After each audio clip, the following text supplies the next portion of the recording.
Okay, well, we will go ahead and get started. I just want to say good afternoon. Thank you for joining us for today's Brown Bag Learning Series, 1 in a Million, Identifying a True Sole Source. My name is Glenna Nelson. I'm a procurement manager with the Division of Purchasing. Blake Theo Porter is also here to answer any questions. He is one of our assistant directors with the Division of Purchasing.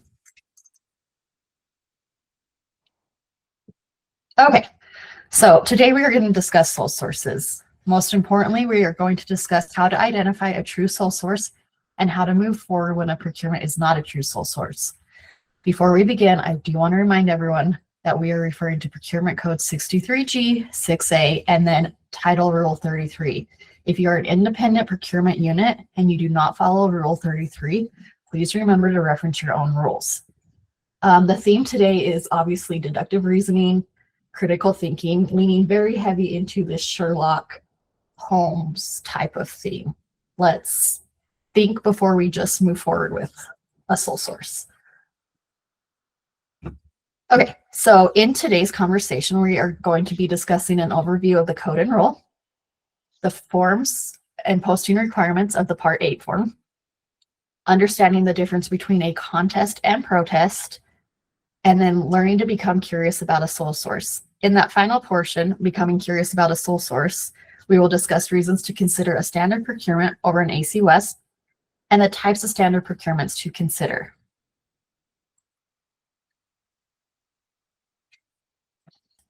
I don't want to just sit and read code and rule to you guys today. That's boring for everyone. But there are still sections that we have to reference in today's presentation. So we are going to reference 63G 6A 102. For those of us that are familiar with the code, it is the purpose of the procurement code. We are also going to discuss 63G 6A 802 and R33 108 101 to R33 108 10C. Yes, it's a mouthful. Both of those are titled Awarding of a Contract Without Engaging in a Standard Procurement Process. And finally, we also will be discussing R33 108 101F, which is contesting a notice of intent to award through this process.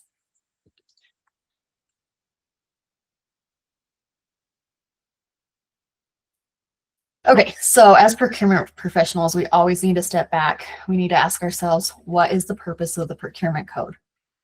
If we're failing to understand the purpose of the procurement code, we're failing our communities, the cities, the counties, and the state that we serve. Code has nicely defined 4 purposes for us under 63G 6A. So the first one is going to be ensuring transparency in the public procurement process. This is shown through posting solicitations, etc. Ensuring fair and equitable treatment of everyone who participates in the procurement process.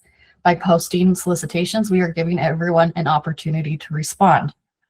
Providing increased economy in state procurement activities.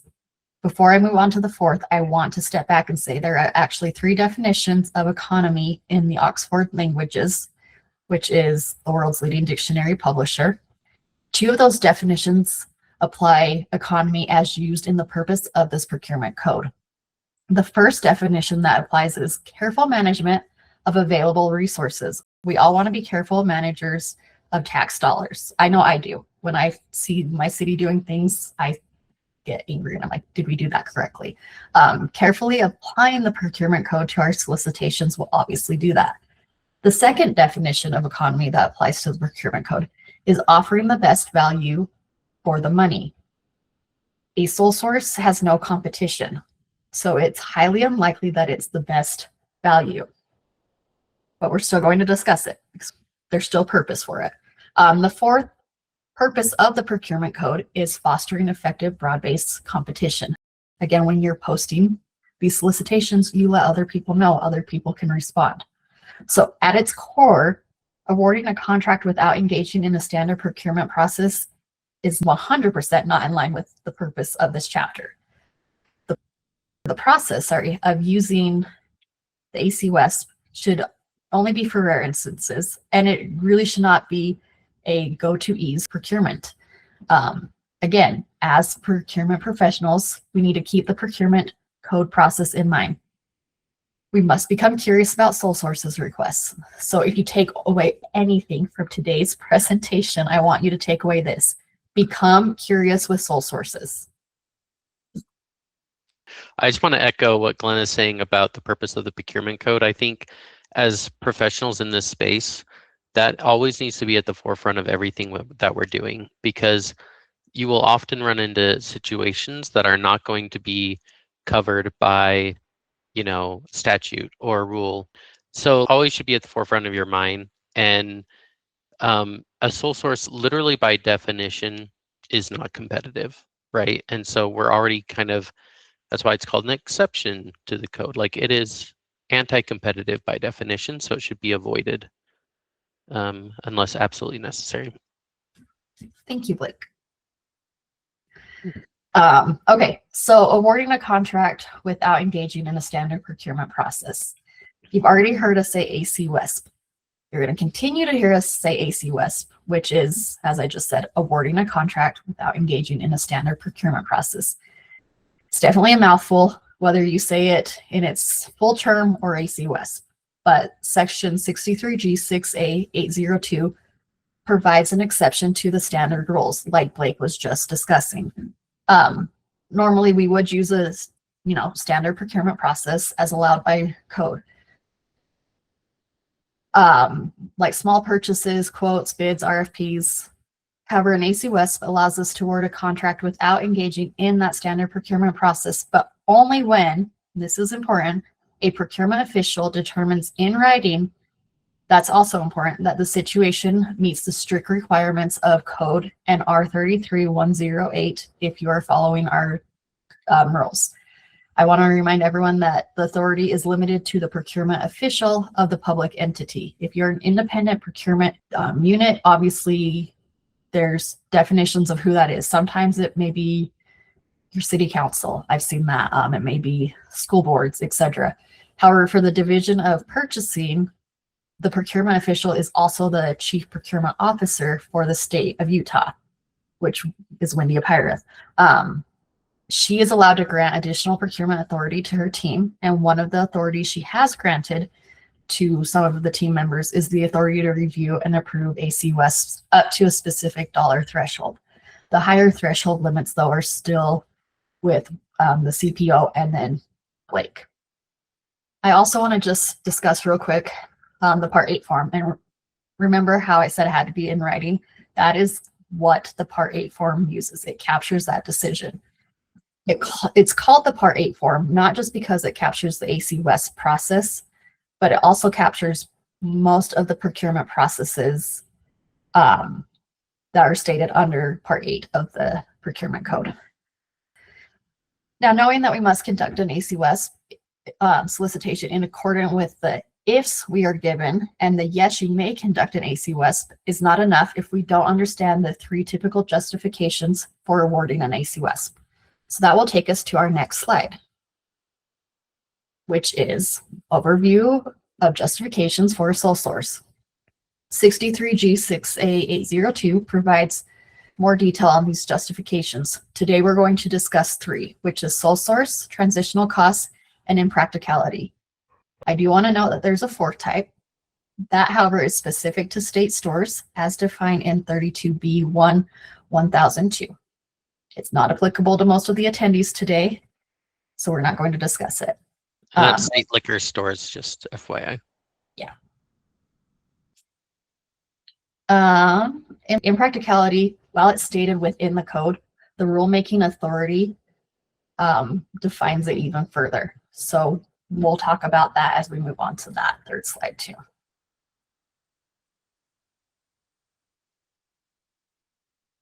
Okay, you can't do a presentation with Blake without including something from Lord of the Rings. So obviously here we have Sherlock holding the one true ring, who would obviously know how to handle it much better. So I want to say that the most common ACWESPP is the only one source or sole source as defined in 63G 6A 802(1)A. Again, I know this is a lot of code, but it is in there. Please read it. The code's information is very limited though, because it says it qualifies if there's only one source for a procurement item. The rulemaking authority, however, has provided guidance for justifying a procurement as a sole source. At the Division of Purchasing, we obviously receive many questions asking if this is a sole source, which leads our team to ask our own selves, can I justify this as a sole source? Specifically, how does this contract award fit in with R33-101-101A2? Within that section of the rule, there are a few justifications here as to why it would be considered sole source. One is comparable product or service. If there's no comparable product or service, obviously it's a sole source, but we need to step back and ask again, what does comparable product or service even mean? Is there only one kind? Is there only one vendor? For example, if I'm scheduling a conference in downtown Salt Lake, I can't make the claim that the Sheraton is the only source for an event. The justification doesn't hold up. There's just several other hotels, conference centers nearby that provide similar services. I do have another example later on about comparable product and service, so we'll go over that too. Another one is the component or specific good or service. To use this justification, we need to ask if there is really no commercially available substitute and if we can obtain it only from the manufacturer. So I'm going to share a personal example. In my life, I have an old HP printer. Obviously, it makes sense to buy the HP ink cartridges. It makes even more sense to go to HP's website to purchase the cartridges. The reality is, though, I can go to Walmart, I can go to Amazon to find these cartridges. So I can find other sources. Taking it one step further, because my machine's old and I don't care, I can actually buy an off-brand cartridge that will still fit into my machine. Again, I may not want to use off-brand because it would mean that HP might not help me if there's an issue. In my situation, though, this machine's like 8 years old. If it goes, it goes. I think we spent $95 on it. The final one is an exclusive maintenance, service, or warranty agreement. Again, you need to ask yourself, is this exclusive? And a good example of that is that the manufacturer will only honor the warranty agreement if you use a specific vendor for your specialty equipment. So for several years, the state lab equipment has been serviced by a manufacturer, and that manufacturer is in Canada. They have to use them. If they do not use them, other issues would arise. Before we move on to the other ones, I do want to remind everyone of price analysis. This is also in the section of code and rule. And I should have put it there as well in the beginning, but we're going to discuss briefly R33-112-603.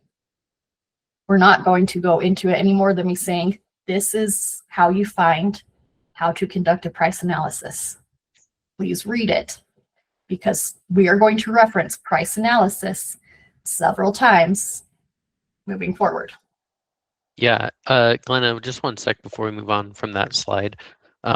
You're quoting there section 12 of the rule that says you may do a price analysis, but keep in mind if you follow R33 under the 108 section that talks about sole sources, it's a requirement, it's a shall, the procurement official shall, when practicable, conduct a price analysis. So anytime you can do a price analysis, basically, you need to be doing it according to the rule.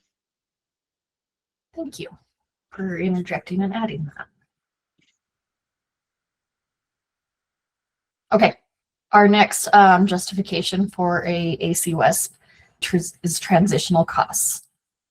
This is used when transitional costs are significant consideration in selecting a procurement item.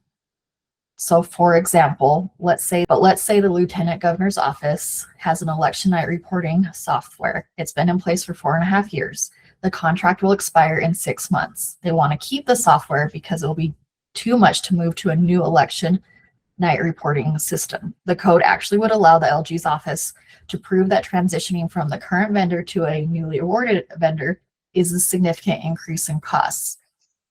When you're going through this and you're trying to prove, transitional costs, There are some definitions in R33, 108, 101B1 that you might want to just review to know better. Competing type of procurement, competing provider, significant or unreasonable or cost prohibitive. I'm not going to go into detail, but they are important when you're doing this type of transitional costs. As we discussed earlier, you must include a cost benefit analysis.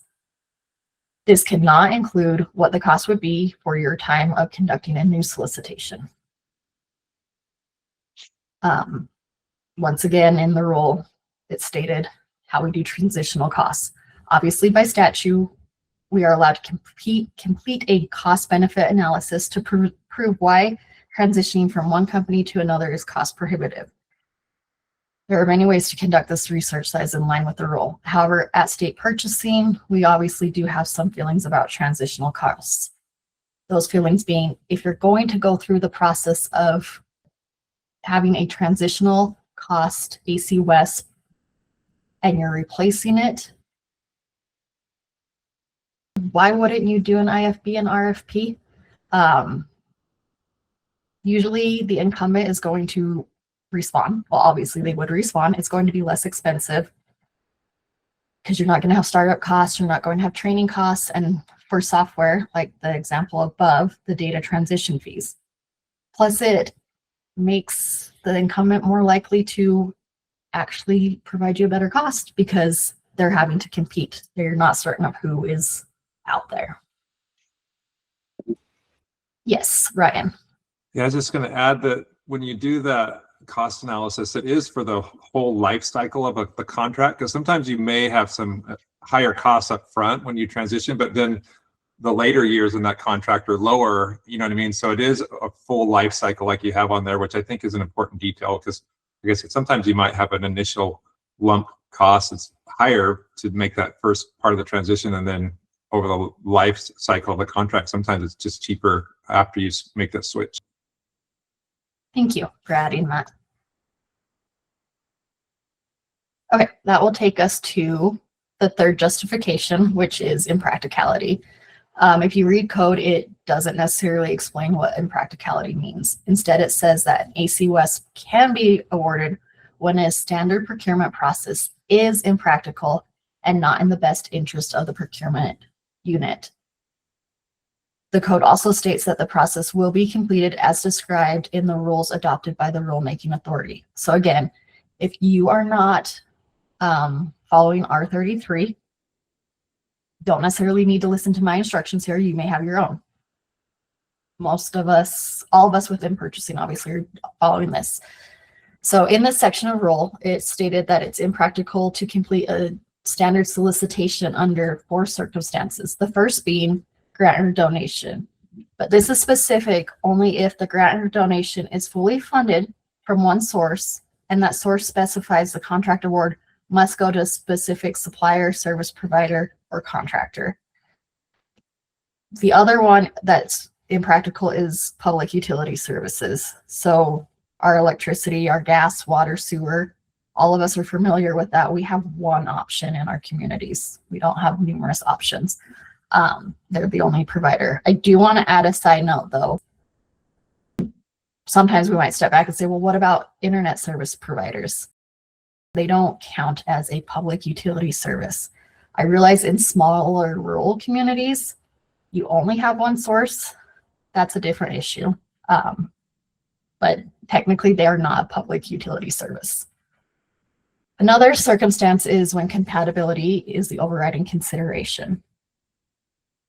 And our final circumstance is when the buying opportunity is for a used item that presents a unique, specialized, time-limited buying opportunity. So a good example that we always give at purchasing is when a couple of years ago, the Division of Arts and Museum wanted to buy the Mormon Meteor, which for those who do not know is a unique car from Utah's history. I didn't know until I worked here. I'll be fully honest. I had no idea what that was.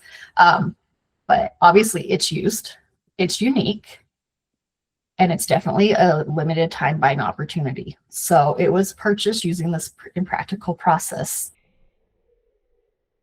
Additional times that this is used within our office is with the land pod. They will sometimes receive requests for heavy equipment such as bulldozers. The agency will tell the land pod what they want. They will complete the solicitation as impractical, complete a price analysis, and then finish the approval process if everything looks good. We've also seen these with used cars in our agency. Okay, any questions about those 3 justifications before I move on to our next topic? I have a teaser question. Oh, let's see what Spencer's comment or question is. In scenarios where there is only one public utility, we are required to submit a Part 8 exceptions form. If so, how long with the approvals last in the scenarios where we're entering into a contract with the public entity? Yeah, you would, Spencer, if it was above the small purchase thresholds, which I assume it is. So, yeah, because only the procurement official, which for you is Wendy or her designee, can approve these types of awards, any of these ACWESPP that we're talking about, sole source, transition costs, or impractical. How long will the approval last or not? So just kind of like you're on a month-to-month type situation, Spencer, something there's not like a defined contract. I think what you would do on that is maybe assume a 5-year term, our standard multi-year term, and submit the Part 8 based on that assumption, or as long as you could forecast for ongoing needs that aren't maybe part of a defined term with the company, and just process it for that year or 5 years or however long we could project that pricing out with them. Would be my recommendation. I was going to say, so, and this might be beyond what you wanted to talk about, Glenna, sorry, but my understanding, and this is kind of me just asking everyone's thoughts, when it comes to impractical, you know, can we consider things that aren't in the rules, depending on our different rulemaking authority, for things that are impractical? Because when I read the code, you know, it kind of seems to be like, you know, you can also do these impractical things, and then the rulemaking authority defines what is impractical. And so I'm just curious if anyone's ever run into situations where they've tried to make arguments or process things where it's not in rule, whether they felt that was okay. I feel like I've been teased with this scenario before where I really felt like it was impractical to do a standard procurement process. Didn't make sense to really do a competitive process, but it didn't really fall neatly into one of these 4 things that are listed in R33. And the answer may be, I just ran into that or thought that, but. Hey, Blake, this Yeah. is Shad. One thing that I always bring up when we have sole source requests that seem practical at the time, but we try to help people understand and have them look at the end of that sole source contract or purchase and say, what does this look like at the end? You know, let's look forward into the future and see what impact this will have on the future of that procurement. You know, when we try to help people understand that, sometimes that changes their mind a little bit, because once they've made that purchase and, you know, get into a contract or whatever, and then we say, okay, well, that term of that purchase or contract is up. They say, well, we need to keep it. We've integrated. We love it. We want to keep it. And then, but we also know that now, a year down the road or whatever, there's other options. When at the time there wasn't. So, you know, that's something that we try to help our people with. Great. Thanks, Shad. That's awesome. That's a great way to look at it too.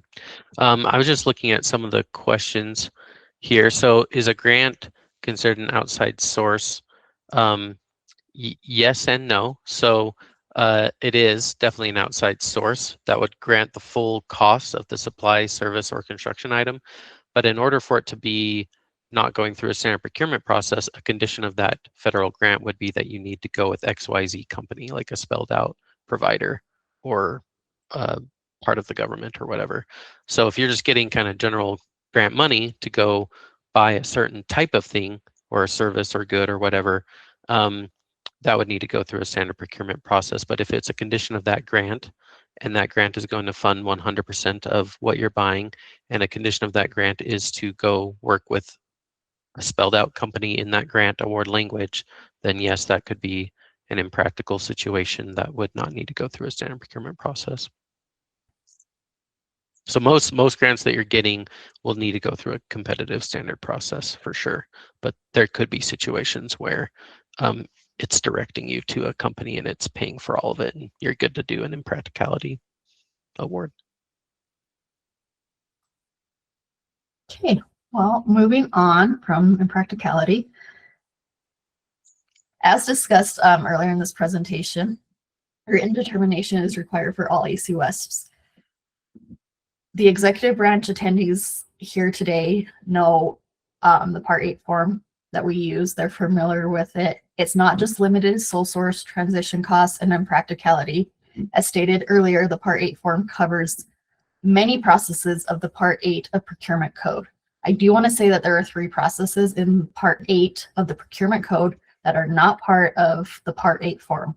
This is purchasing from UCI, purchasing from community rehabilitation programs, and then the exception for public transit district contracting with a county or municipality. But otherwise, that Part 8 form covers everything discussed within Chapter 8 of the Procurement Code. If you do have questions on how to find it and how to complete this form, please reach out to somebody on our team. Any of us are happy. I'm not going to go over it today. It's on our website. It's very easy to access. There are obviously requirements for posting this. Oh, emergency. Okay, thank you, Tara, for that clarification. Yep, it's another exception, but it's not handled on our Part 8 form, but it's in that same section of code. Yes, thank you for that clarification. Okay, so completing the form is not always enough, because if the solicitation is over $50,000, we are required to post the notice of intent to award. At state purchasing, even when it is under $50,000, we're still encouraging purchasing agents to post it. If you have questions on the requirements for posting, please check out R33-108-101D and R33-108-101E. It provides more explanation of what needs to be posted, because not everything that's over 50,000 does need to be posted. Okay, so now we know we have to post. We are posting so that potential competitors have the opportunity to contest the ACWESPP. And I know you're sitting there thinking, okay, contest, like, is this the same as protest? No, it is not. And sometimes accidentally we use them interchangeably when we should not. But words do mean things. We hear that all the time in our office. Words mean things. So let's go over protest versus contest. A protest is specific to the evaluation process or the end results of a standard procurement, where a contest informs us that a vendor believes that there are alternatives to the ACWESPP. A contest can only be made during the public notice period for an ACWESPP. A protest can be made anytime in the solicitation process by anyone with standing, which withstanding means that they have a stake in the game. I thought that my little AI image here was cute because it kind of thought it actually captured it pretty well for the most part. That's the weirdest AI magnifying glass I've ever seen. Yeah, well, it's just two together.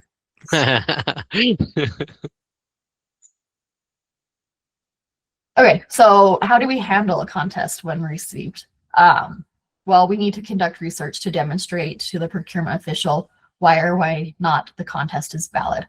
So if a contest is valid and it's going to be upheld, obviously the procurement official determines, yes, it's valid, we're upholding it.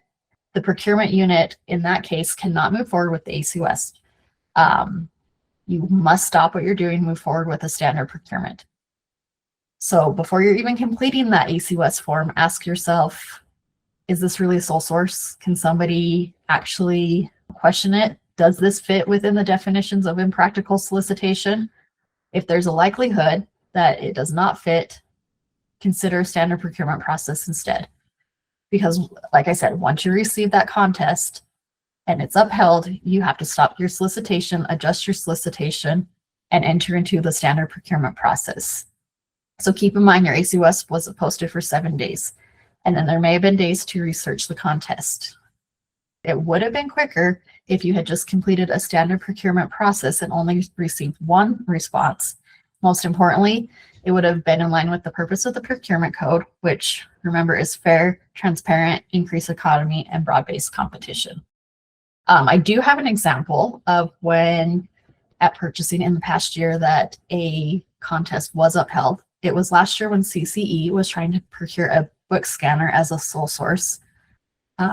2 other vendors actually responded to contest it. One of those responses was upheld by the procurement official. And so as a result, CCE had to move forward with a request for proposal. In this situation, no one else actually responded to the request for proposal except for the original vendor. However, if we had just gone through the request for proposal to begin with, we would have saved probably a month or so of work. Obviously, if you have a contest that's not upheld, then you're moving forward. And this is when the procurement official feels like the contest is not valid. We do have examples of that in our office. This happens. My most recent example came from last September when I was helping GOPB procure specific set of economic data. We posted it. Another company came back and said, wait, we provide economic data. We can provide this economic data because we're the same. GOPB was able to step back and explain in further detail how that set of economic data from company A to company B did not match and that it was actually unique.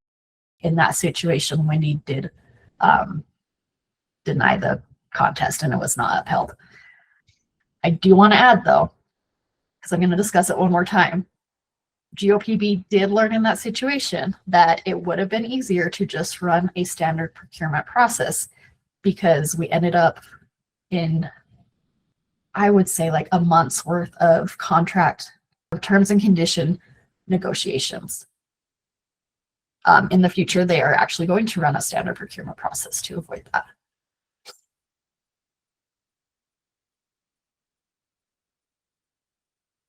Okay, again, we're discussing this being curious with a sole source. I know it sounds silly, but when I was drafting this and coming up with this theme, I thought back to when a therapist asks you to be curious with that field. Why are you feeling that way? Again, it sounds silly, but curiosity leads to discovery. So be curious. Is this a sole source? What can I find to prove it's not? Conduct your own research. Be asking yourself these questions. Is this available as a statewide cooperative contract? Maybe we're looking for special software. All of the contractors of cloud are resellers. Obviously, they can provide specific software sometimes that we do not know about. Reach out to them first. You may be surprised. Have other public entities, even ones outside of the state of Utah, procured this good or service? And then ask, how was it procured? Was it through a sole source or a standard procurement process? Also ask, is the vendor telling me that this is a sole source? This is a trust but verify thing. Don't just move forward, even if your vendor is saying it is a sole source. We want to trust but verify because, again, it could not be a sole source. Another consideration is resellers of the product. If there are resellers, it's not a sole source. You need to go through a competitive process. Let the resellers compete against each other and the manufacturer. And then another thing to consider is, are there similar procurement items sold by other vendors? And in this situation, if you consider it and you go through a standard procurement process, you could end up finding someone who supplies what you need and it fits better than what you had originally planned on. Okay, Before moving on to the last two slides, though, I did want to give an example from my current workload. This is ongoing, so I don't know how it's going to end, but an agency reached out to me about a month ago because they would like to procure a specific set of data from an industry leader. I know I've already said set of data. This is not GOPB. This is a different agency. They have provided a strong case as to why there's no other competitor for the program, even though it's, you know, the industry leader. So those are kind of conflicting statements there. Division of Purchasing and the agency both reached out to potential resellers on the cloud's statewide cooperative contract. We did receive one vendor who said, yes, I think we actually can do that. Let me look further into it. Not knowing for certain if they would, I stepped back and said to myself, okay, well, it could be a no. So let's still conduct some research so we know how to move forward and we can quickly move forward once we have an answer from the reseller. So full disclosure, I did use Gemini for this because research helps. I mean, it made life easier. I would not have found this information otherwise. But I went to Gemini and asked, have any other public entities in the United States procured this item as a sole source? It came back with, yes, Florida did this.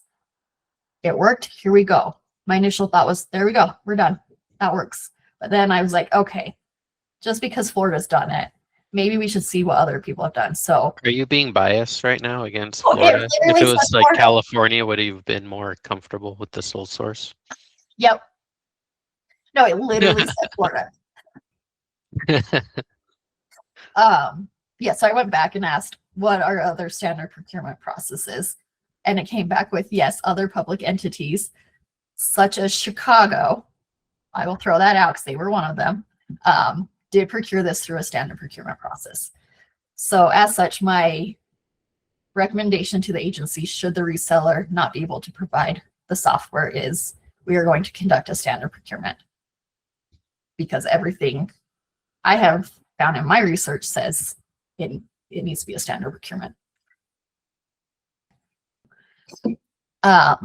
Let's discuss the benefits of conducting a standard solicitation instead of moving forward with an ACWESPP.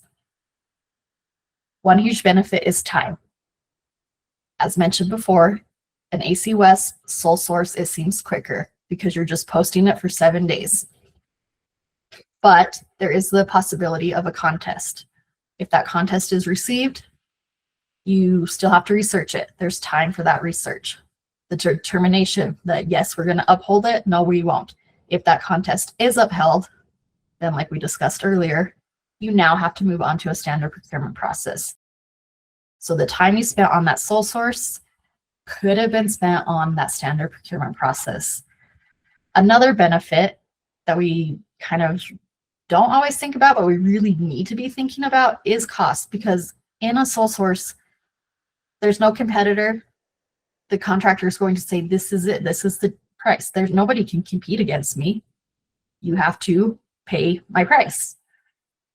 If we're going through a competitive process, even if there only is one vendor, at the back of their mind, they still might have that fear of, hey, what if there is? I need to be more aware and provide a more competitive price. As mentioned before with the GOPB example, terms and conditions. With the ACWESPP, a contractor can request red lines at any time during the contracting phase. With no competition, we don't have any ability to really push back because they're the only ones. But in that standard procurement process, that opportunity to request exemptions to our terms and conditions is only available during that solicitation process. They cannot come back after a contract has been awarded and question and want to push back on things. Another one obviously is competition, because again, standard procurement encourages broad-based competition and allows economy, meaning the careful management of available resources. In short, the competition allows the public entity to find the good or service that provides the best price or best value. And the final benefit probably seems strange too, but it's, you'll identify the true sole source. Like, you will identify that there's only one. If there is only one vendor, they are going to be the only one who responds to your request to procure good or service. Okay, so now we've gone over some benefits, I understand that in one of my agencies, they have in the past historically purchased something as a sole source. In encouraging them to move forward with a standard procurement, it's kind of stepping back and thinking, well, how does this fit in with a standard procurement when all I have known is a sole source? Or I'm 100% certain this is a sole source. Why can't I just go forward with a sole source? Well, I just want to provide some different ways to go through the solicitation process. One being quotes and bids. And I realize here you might be saying, okay, but what if I receive a low response from a vendor who can't even provide the service? Well, that is why we build our specifications carefully. Mandatory minimums specifications are still considered in these type of procurements. If the good or service does not meet these, we don't have to accept that bid or quote. We just move on. I do want to step back though and say that 63G 6A 111.1 specifically states all specifications shall seek to promote the overall economy and best value for the purposes intended and encourage competition in satisfying the needs of the procurement unit and may not be unduly restrictive. That means we cannot create specifications in a way that preclude other vendors from responding. And that's true in all of our solicitations. So I realize here you could also be asking, okay, but what if there's only one and I only receive one bid, one quote? Well, R33-104-109 does allow for the procurement official to prove a contract award when only one quote or only one bid has been received.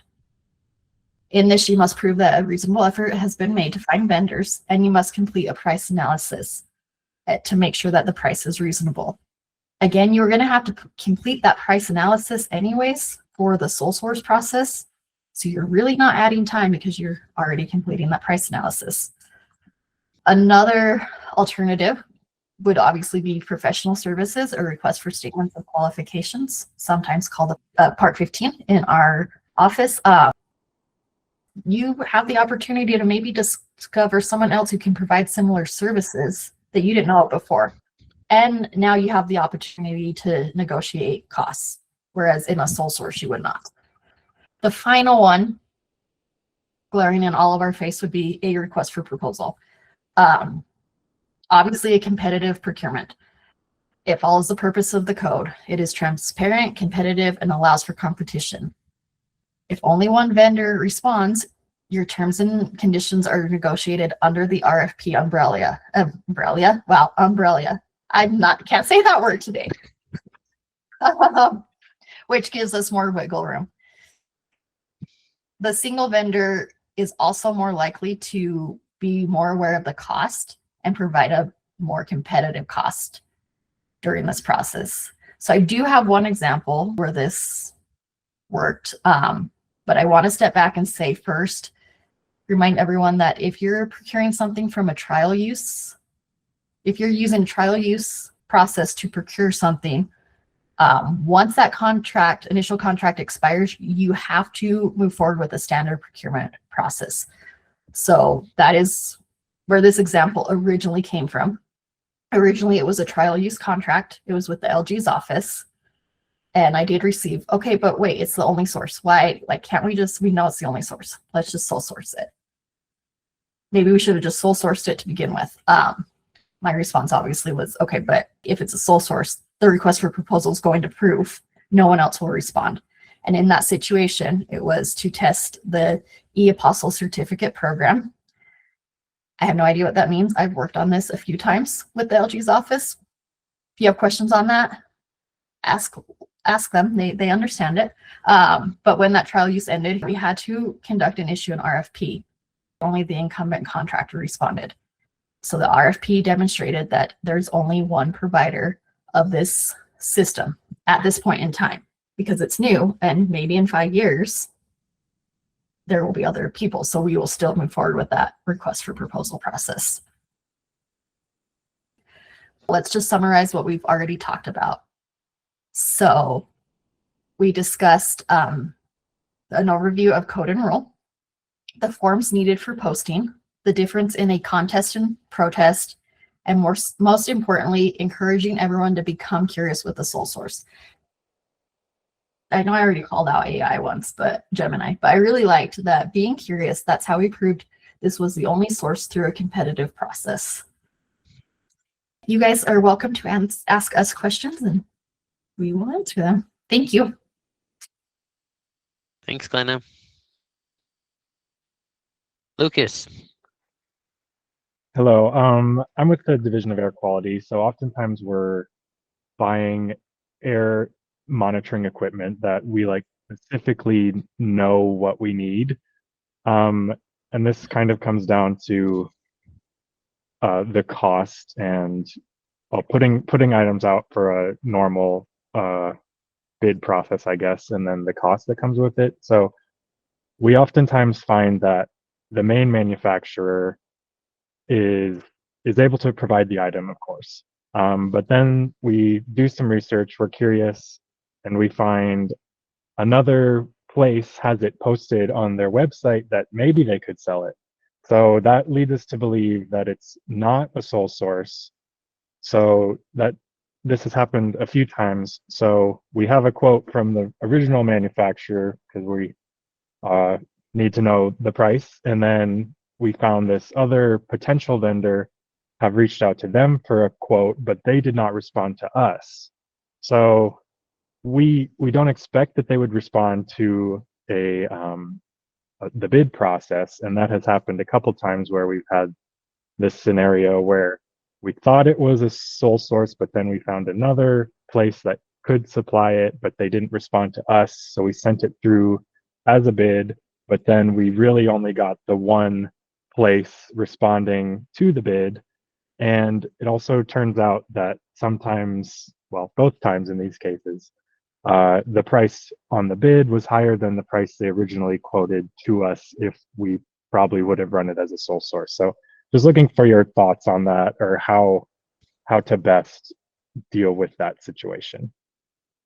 Yeah, thanks, Lucas. And I've heard about this situation through our team that works with you. And I think it's unfortunate that the manufacturer punishes us with their pricing when they go through a standard procurement process. But I do think that when you look at the code, it is very clear that it is only one item from one source. And so I think in terms of like research, like you say, these other companies that might be able to resell it, they're not being responsive. And we could dig into it, next time, or I'm open to what you guys have done in the past. Have you ever, gotten clarification from the manufacturer? It's like, well, do these other resellers or distributors, are they allowed to sell your products legally? And gotten that kind of their feedback from the OEM directly. Because sometimes I've ran into issues where there's people that are kind of doing like they're not authorized resellers and they're actually selling it against the OEM's permission. So it's kind of like illegal, basically. Obviously, if they don't have the permission of the OEM to resell, then that's an issue. But if the OEM comes back and is like, oh yeah, we do have a couple other distributors, it is our product and we sell it direct, we also sell it through a distributor. Yeah, unfortunately, that isn't a sole source. I would also really like the opportunity to talk to the vendor about what we could maybe do to help make the standard procurement process easier, to maybe bring down that administrative burden on them, because they apparently think that they need to jack up the price a little bit anytime they have to respond to a bid, which I don't think is very reasonable when you're working with government. So those are just kind of my thoughts to your situation.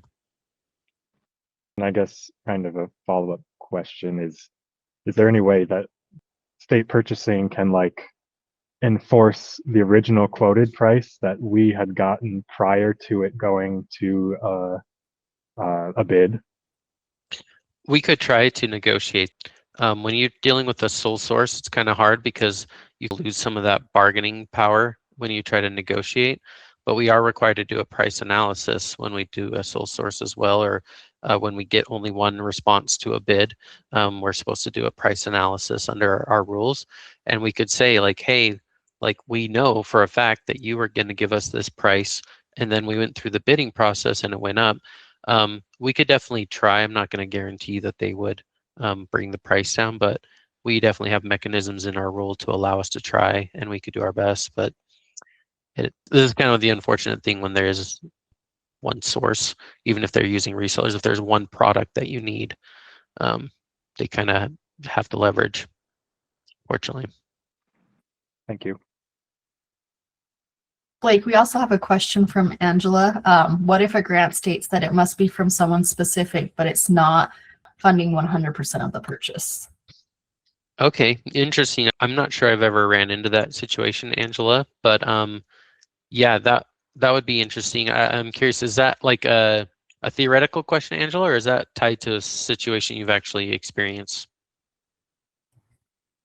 It's mostly hypothetical. Yeah. I think the one time I might have run into it was a very, very small portion that the grant wasn't covering, like shipping, and ended up being too much or something. Okay. Just So the concept in general. the concept in general. So the reason why, from what I understand on the background of the rule for impracticality as to why it's very clear cut 100% of the funding, is to kind of get away from situations where maybe a company approaches an agency or a school and is like, hey, if you choose us to build that new stadium, we'll donate half of the labor costs and materials if you go with us. And it's like, oh, wow, that sounds like a really good deal. Maybe we can sole source it to these people now because they're going to do half of it for free, basically. And the reason why that's dangerous is because, well, what if there's someone out there who's willing to do pretty much the same deal and you're not opening it up for competition? And so the whole grant or outside funding source covering 100% of it, from what I understand, is to kind of help police, I guess, those kind of situations so that you're not enticed to award with one vendor kind of through an anti-competitive process when they're willing to give contributions or donations or stuff like that. But yeah, I'd be interested to see a situation where it does specifically call out it has to be a specific company and it doesn't provide for 100%. Yeah, I think if, just fleshing it out in the theoretical world, could potentially still be a sole source if you couldn't otherwise purchase the thing without that money. You could make some argument there, but I think that would be really rare, and it probably wouldn't match exactly what's in our code or qualify what's in our code. I think there's a difference between a vendor saying, hey, we'll donate half the labor, and an outside entity saying like, hey, we'll give you a portion of it, So I think there's that level of how ethical is it as well. But you're right. Like, I don't see that happening. I was just kind of curious. Yeah, I'd be interested to see that. I hadn't really run into that before. Well, I'll shoot it your way if I ever find one. You're like, well, now I know who to bring it to next time it comes up. Good question, though. Spencer. Yeah, back to public utilities. I'm wondering if state purchasing would be open to doing that kind of a centralized approval for Rocky Mountain Power and Bridge Gas, with scenarios where they're the only utility provider. I know that we have a lot of buildings throughout the state. I think some of the bills are paid by DFCM, some are paid by our department. And other departments are in a similar scenario where they're the only provider that's out there. Yeah. Just put them all on a list and submit them with one form. Be like, the Rocky Mountain's the only one for all these buildings on this attachment. We foresee them using them for the next 5 years. Estimated costs with some cushion. I don't think it'd be too difficult to do one Part 8 form for dozens of buildings. So. Yeah, well, what I'm wondering is there something akin to state public contract where state purchasing could authorize those purchases without having to do that Part 8 form, every Do you mean like a state cooperative contract with Rocky Mountain Power or something, or is that kind of like what you're saying? gas? Yeah, I'd be interested to see how many of these we get. I don't feel like it's a ton, but and like I said, I think DFCM handles it when it's going through a DFCM. So there's probably a lot that state purchasing hasn't seen because of DFCM's partial independent authority. Like if it's a state managed building, DFCM should be handling those. There might be some buildings out there that aren't managed by DFCM that we see at state purchasing, but we've got a DFCM managed building, they should be handling all that stuff and probably have their own process. And Yeah, I was and- gonna say, if you don't have any that are managed under DFCM, we do have natural gas contracts. So you would have to use those as an executive branch agency. Okay, do you know if Enbridge Gas is one of the contract holders? Sorry, I can barely hear you, Spencer. He asked if Enbridge Gas, which is Old Dominion, right? No, So we don't have the one gas company in Utah on. we've got BP and we have Summit. And so you're actually buying gas from BP through Enbridge anyway. It's just you're purchasing it at a higher rate, usually if it's through Enbridge, whereas you can guarantee a price through BP, even though it's on Enbridge's pipelines.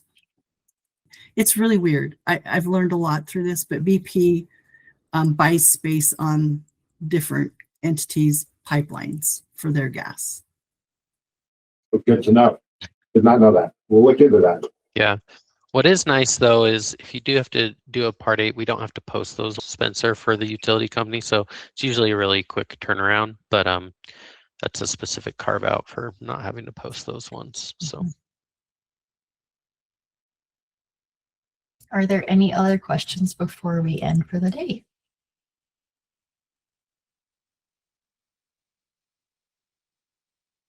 Okay, well, thank you for attending.